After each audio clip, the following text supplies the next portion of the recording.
she would start blocking him, which is what everybody advises on in social media, right? Oh, if someone's problematic, just block them, and that will solve everything. But this man created, I think, over 30 accounts because he would just create a new account every time she blocked him, and then he would say something, and then it got to the point that he would appear, in real life at her events and things like that. So she was coming to a point that she didn't even want to show up at her own events, or she couldn't say certain things on social media because she was afraid of what he would say. And you can imagine this, someone who's not feeling safe to even be themselves online.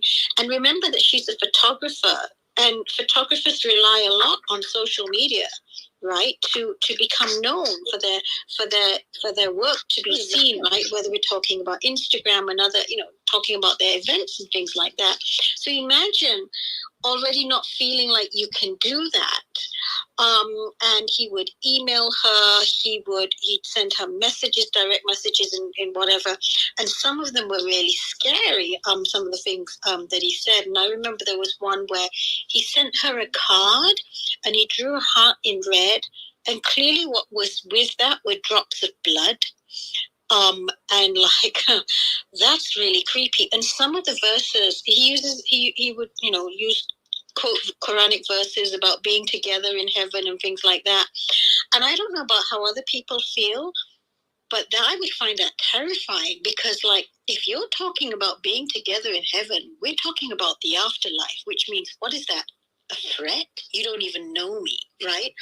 So the more she recounted her story, it's really scary. She reported it a few years ago to the Malaysian police. Nothing happened. At that time, we did not have an anti-stalking law. And then she goes to London to study, right? And he follows her there. So clearly this is a man with some wealth.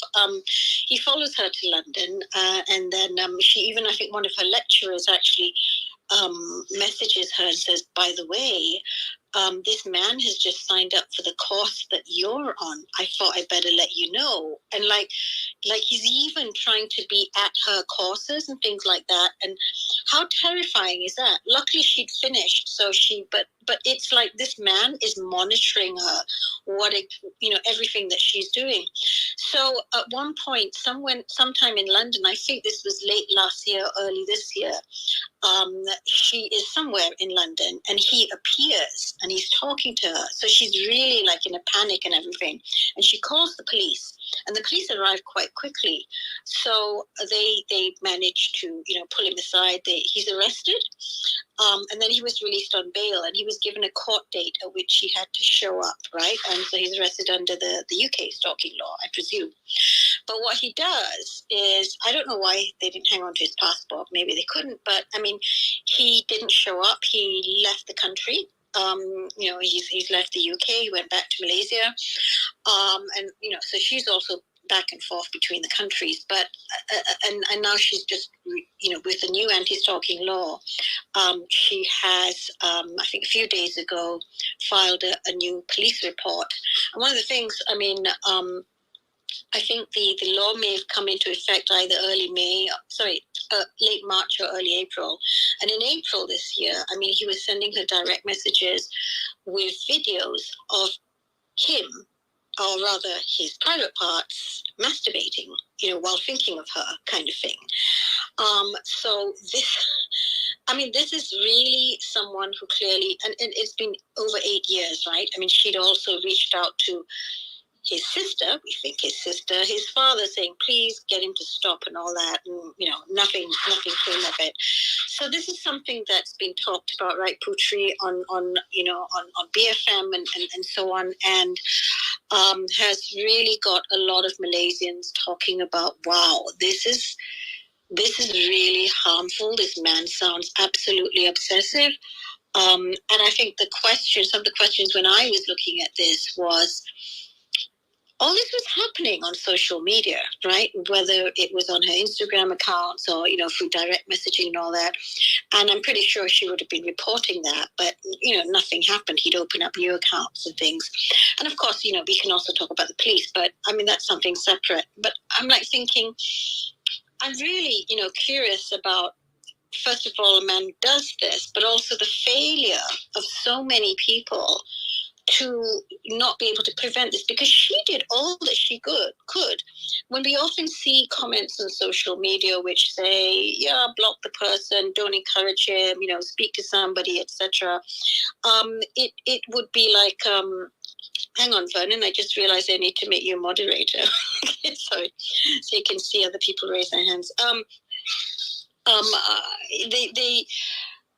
fact that no one did anything, I think, is what I find very disturbing, because there's always going to be some people, not many, very few, who are harmful in the way this man was. But then my question is, well, what about everybody else? Are they not complicit in their inactions, right? Because she was not silent about this. She definitely spoke up, and she told him, leave me alone, so many times, right? So she did, in a sense, all the right things that we always tell women to do when they don't want men's attention. And yet it still came to this, right? So anyway, I'm just going to sort of see what anyone else wants to say about this case before we talk about, online safety generally. So Vernon, you're here. Shall I hand to you first?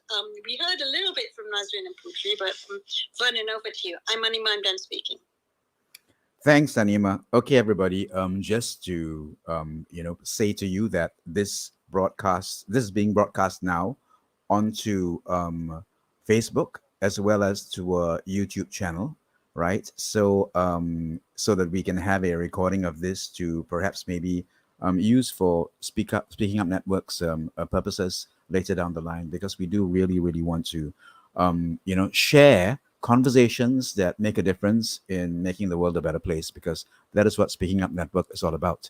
Speaking Up Network was founded by Anima Kosai about 2 years ago, during the pandemic, when she and I kind of like collided online in this space in Clubhouse, and I started to help her moderate the rooms and discovered that the mission that Anima was on was really really worth supporting, which is basically helping to create a speaking up culture where people will talk to hurts and offenses and to things that disturb them, distract them, and do things that actually put at risk their psychological safety. And psychological safety is a term that has come to the front of workspaces, to how we manage schools and institutions and corporate environments. Psychological safety is something that we all appreciate and actually miss when we don't have it, because it does cage us into areas of fear and dread and stress and all those kinds of things that make us become a diminished version of ourselves. So psychological safety is basically the foundation, the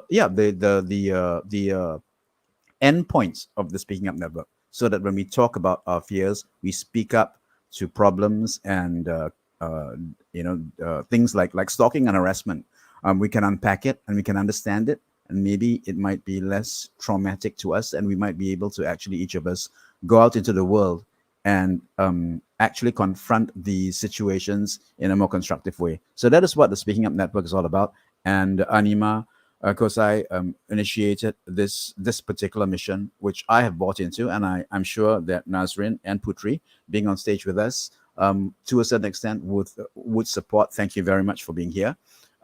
So that's basically the little blurb on the Speaking Up Network. I just want to say that the link that is posted up on the Clubhouse session here, right, will take you to a Google Doc where people who are not on Clubhouse, who are perhaps listening to us on Facebook or the YouTube channel, would be able to actually type in their questions and even contribute to links and anything that would contribute to the conversation. So this is a new thing that we are attempting, an actual Google online doc that people can contribute to.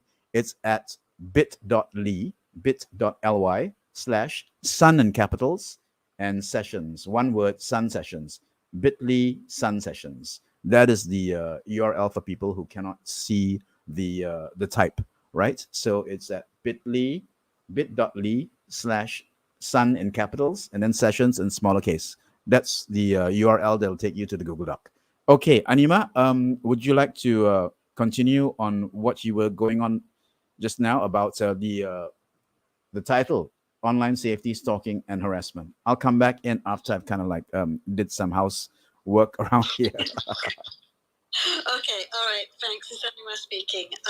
So thanks, Vernon, for setting the larger context, right, around which we're having this session. And we typically have sessions most Thursdays, either on Clubhouse or on LinkedIn. And I think right now our preference is Clubhouse because for several reasons, it's actually easier for people to join us on stage.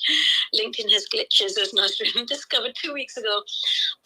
But also, I think we can replay this properly here, and I think there's an interesting thing about Clubhouse is that people feel safer for some reason to really talk about what they want to talk about, share stories, and the spaces that we have here is that we really want to encourage people to share their stories, view their concerns, and I know the real magic isn't so much on the assigned speakers who are the moderators beforehand, but it's actually everybody who wants to come and talk about this, because sometimes there's some real gems right that come up, and the stories that people share about their own experiences which make us go wow.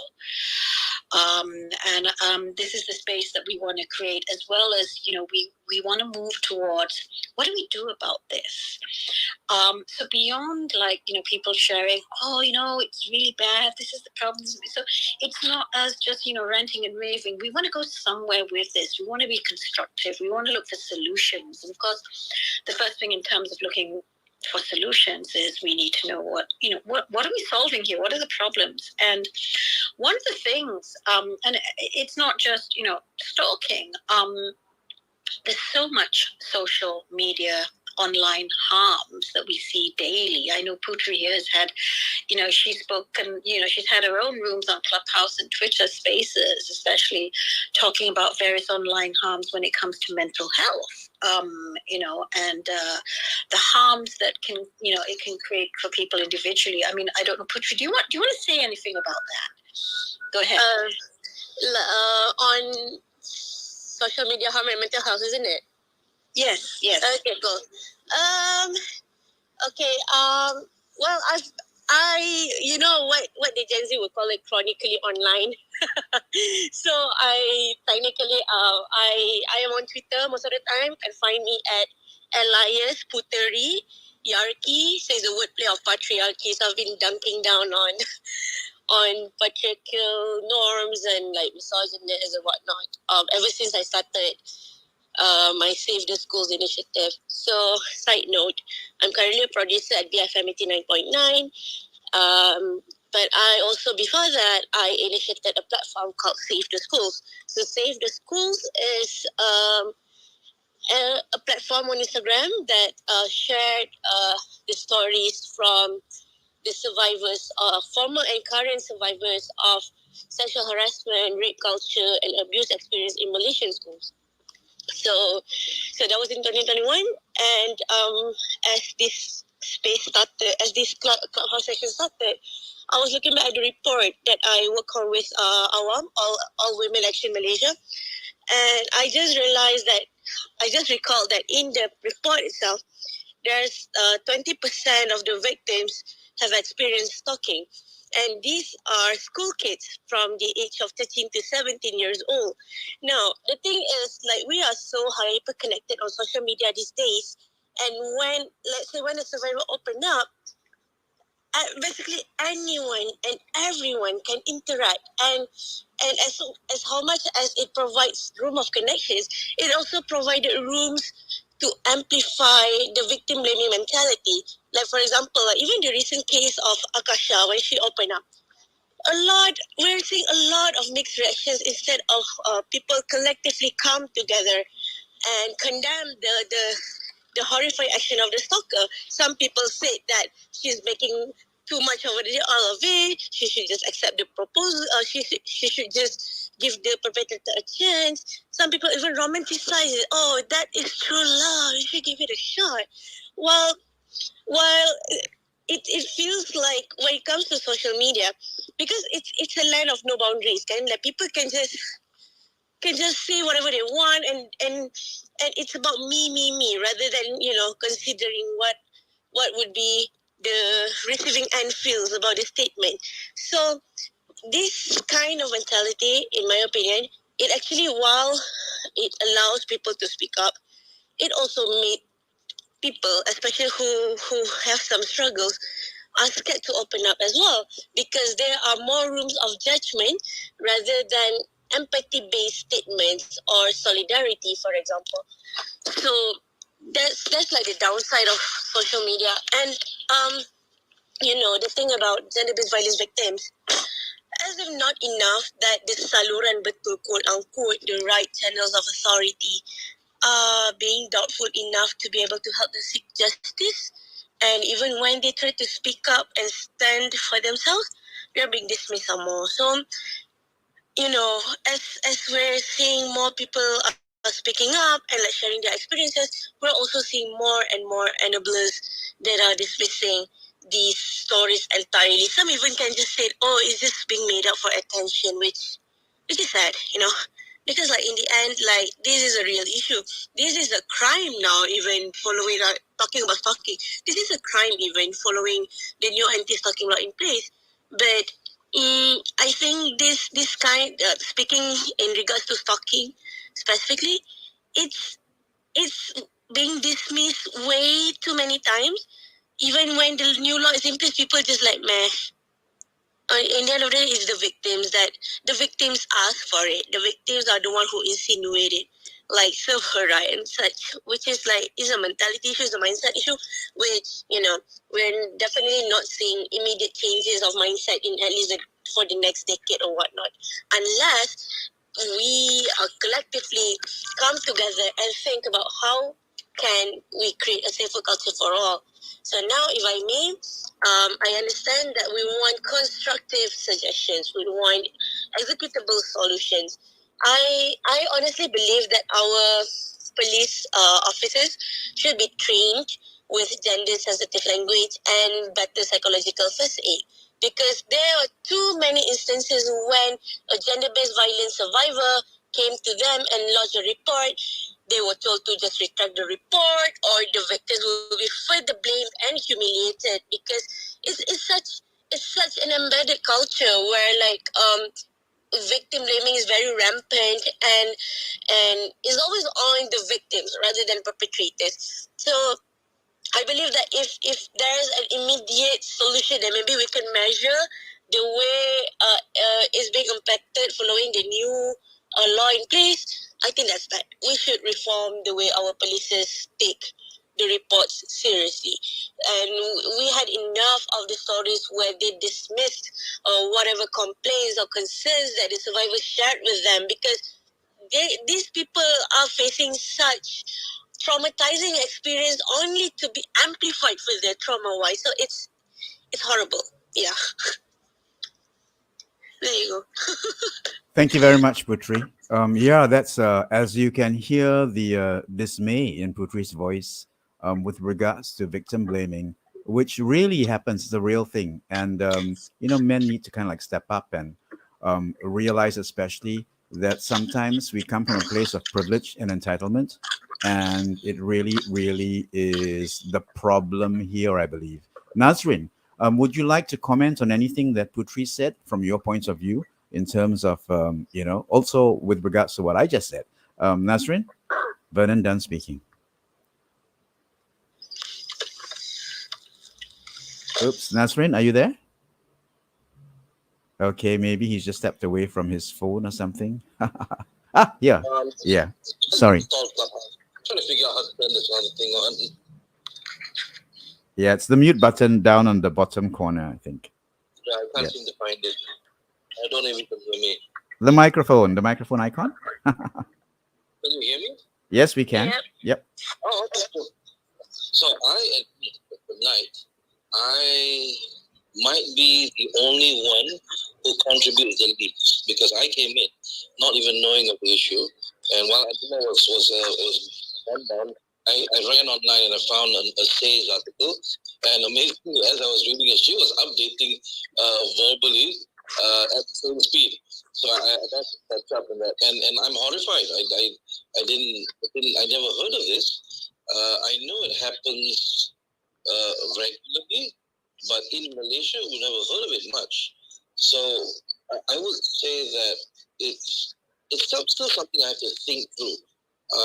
Because since last year, we have been running, my company has been running a online cyber safety course specifically targeted towards students. But as a fact, I realized this. The course was designed specifically as requested by Harrassment for cyber safety online, more towards more avoiding being scammed, avoiding being lied to, basically taking care of their money. So it's interesting that a lot of what's considered cyber safety is just making sure your money doesn't run away, whereas this one has been largely ignored. So if you get scammed, you can immediately report to MCMC, you can report to the police, and they will take immediate action. Even back then, even years ago, right? But to know that Akasha has been reporting and nothing was done, it chills me to my bones. I don't know how to respond to this, except that I wish every father would be on this podcast right now. I wish that even this recording gets listened to far and wide, because I think there are not enough allies. I think people don't understand the difficulty, the significance. I'm sitting here, and I had to constantly remind myself, because the question was, so what? So what? The guy's a stalker, right? Beat him up. I catch him, and then I realized, no, I'm looking at this from a guy's perspective, where it's pretty simple. Just get a group of friends together, just beat the guy up. Only realizing that I have been seeing this from a totally opposite perspective. So, as I said, tonight I don't know if I can contribute much, except that I am horrified, and I'm looking forward to listening in to um, discussions, maybe not solutions, to see what else can we do, not just to gain awareness, but of course to be able to get more support from parents, um, from people who care. I will say this, right. Let's not create groups of gender or age. Like, people who care, and I think we need more people who care. That's my contribution. Right now, I am Nazrin, and I'm done. Thank Vernon here. Thank you very much, Nazrin. Always, always good to have you, even when you come in at the last moment and kind of like roll with what's going on. Because what you basically shared was an empathy for people in that situation, the target of stalking and harassment, and the dangers that, yeah, our daughters, even our sons, vulnerable people might face online. So I really appreciate what you're saying, and yes, we may not end at a solution, but quite often with these conversations, even as we share our own feelings and even as we share among each other ways to unpack it, we come around to realizing perhaps maybe how we can reframe certain things that damage or hurt us, so that we can be a little bit more resilient. But of course, if we come up with a solution, that'll be fantastic. Ganging up on the perpetrator and beating him up, I don't think is something that we will endorse. But yeah, let's talk about how we feel about things, and then we can all address it. Anima, you wanted to say something? Honestly, right, if I may chip in, honestly, right, Yes, Putri. I think the most immediate thing that if we're asking ourselves what can I do, for example, this is just my humble opinion, but I feel like if we can start listening, like let's say that someone come up to you and like share their experience, like for example, hey, I've been being stalked by this dude, whatnot. Instead of trying to get down to the details immediately, I think what the survivors would need at that time is the sense of safety. Like they came into us and shared their experience because, okay, believe me, I've been at the opposite end of a survivor, and when I open up to, let's say a closest friend, couple, that's purely because I am looking for reassurances that I am safe with this person. Not even for this person to take some actions on my behalf. It's more like to help me provide that comfort and safety while I'm figuring out what to do next. Because sometimes, right, when people open about their experience, the listeners or the recipient, the one at the receiving end, tend to like ask, "Oh, who is it? Who is he?" For example, where do you know him? What have you done? Until to the point that how did it happen? Like, I think that would be the most immediate thing that we can do. Like, try to listen with an open heart and an open mind, and maybe like if this survivor is stuck, for example, maybe you can do like the littlest thing, like maybe suggesting them to do a police report or accompany them to the police station or connect them to the nearest women's NGOs and whatnot, because sometimes when they're in the survival mode, they can't really think for themselves sometimes. So I think that would be for a start, like listen and try to help with whatever you can, but never dismiss their concerns of safety. Yeah, that's from me. Vernon here. Thank you so much, Putri. Yes, it is so important, right? To just be there, to just help them affirm and acknowledge what just happened, so that there's a um, uh, kind of like a getting off energy, getting letting their energy get released, their fears, and that helps a little. And it also may help them reframe the situation so that the trauma becomes less, especially when that's why we talk about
Some of that does come there. But even things like incessantly sending direct messages on LinkedIn, like, can be stalking at some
into this as saying, oh, he's going to have to lawyer up and sue you, right, for defamation, right?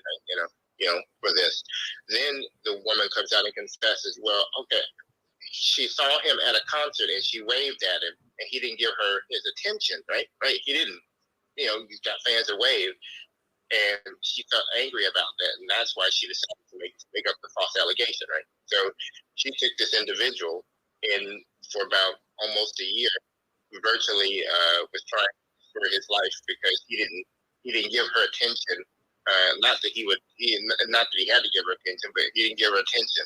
At a concert, right. That he didn't look in her direction, and I just thought about the way in which what she did, where she took her obsession with that individual to the point of making one of the worst kind of false allegation you could make, right?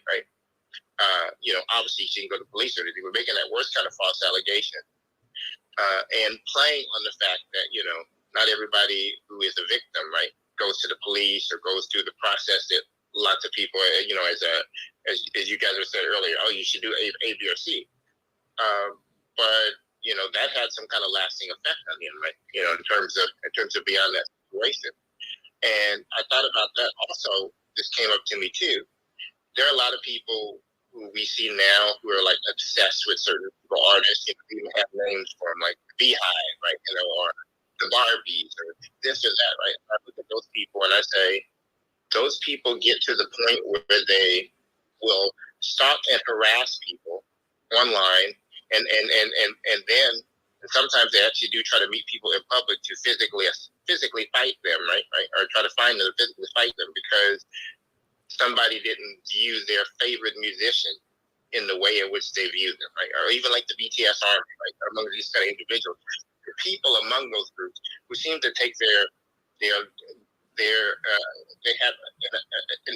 an obsession that goes too far, with a musical artist, or obsession too far with a celebrity, right? Where the celebrity is like a god to them, right?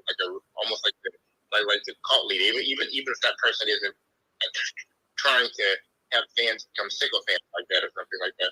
But I've noticed that is for quite a long time. But I just noticed that it's been a modern conception that has happened, in the online ones. People make jokes and they say, "Oh, don't say about the Beyonce because the Beehive will come after you." No, they're not playing that they'll come after you, but there are members of that kind of quote unquote, whatever you want to call it, who will literally come at you and who will take it to the point that you saying something about say a Beyonce is the equivalent, or whoever, right? It's the equivalent of like talking about their mother, right? Or engaging in like the most horrific, religious kind of prejudice ever, right? By doing so. So I do want to introduce that into the discussion that is saying, I think we have to look at what that is that's going on there where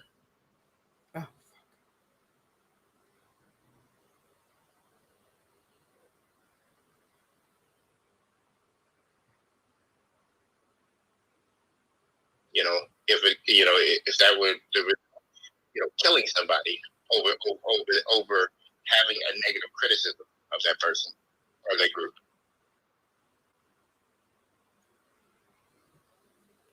Thanks, David. I don't know whether anybody can hear me right now. Nini is back. Yes, we can. Okay. Thanks, Nini, for coming back. I was wanting to pass the mic to you, and please do speak to the topic and anything that David had just said. David, that connection you made with celebrity and stuff like that. That's a real thing. I'll talk about it a little bit more here, Nini. Nini, over to you. Vernon, speak. Thank you, Vernon. Thank you, Anima. This is Nini speaking. And sorry, I had to leave just now because it was my nightly gratitude session with the kids just now. So, wasn't listening to what David said just now because I was not in the room. But I don't know anything about what you guys were talking about Acacia. just now. I don't know whether I even pronounced the name correctly or not, but about online safety, stalking, and harassment. That is something that I would like to chip in, right? So I guess there are two things that very recently happened to me and my family.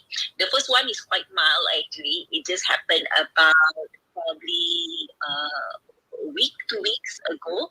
So I have been in Kota Kinabalu, Sabah, back in my hometown for some work.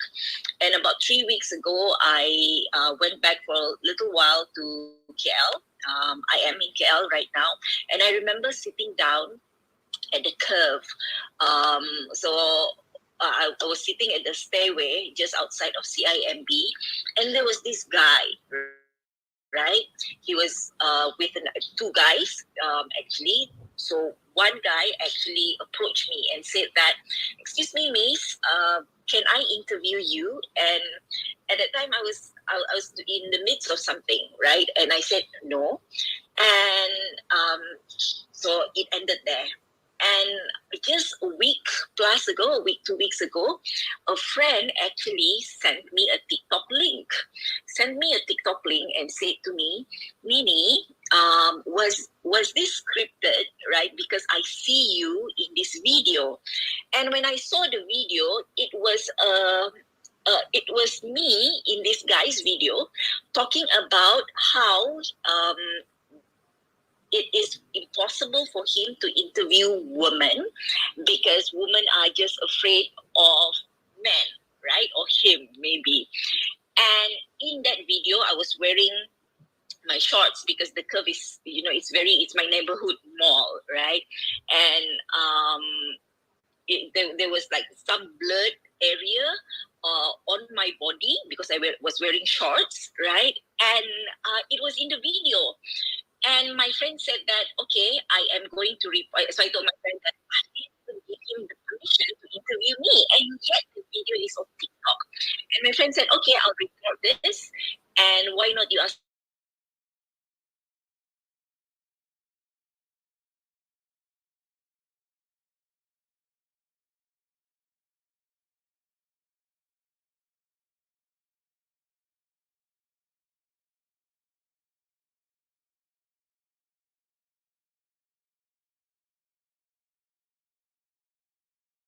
my video is on TikTok, and there are many other women's video, and I am assuming you didn't get that permission from them, and yet their video is on TikTok, right?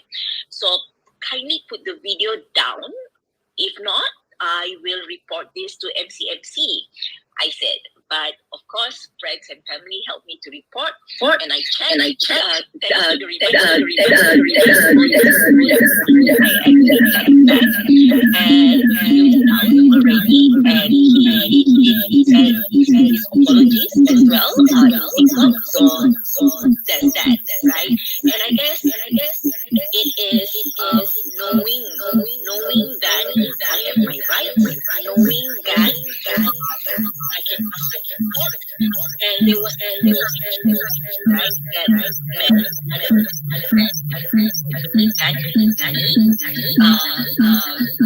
there's this video of you here, so that was very important. I guess my life and knowing my actually responded my request, actually my right, to put that video down. And the second story that I am going to talk about is a heavier story. So last year, my son, I have my son about this, and is also speaking up about this. So this is how the story goes. So last year, my son actually started asking from me, "Mommy, I think I should start my therapy again, right?"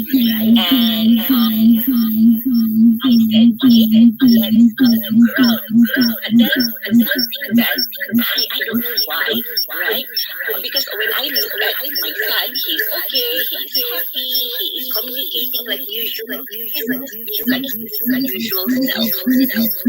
And I thought that it was not urgent, important to start him back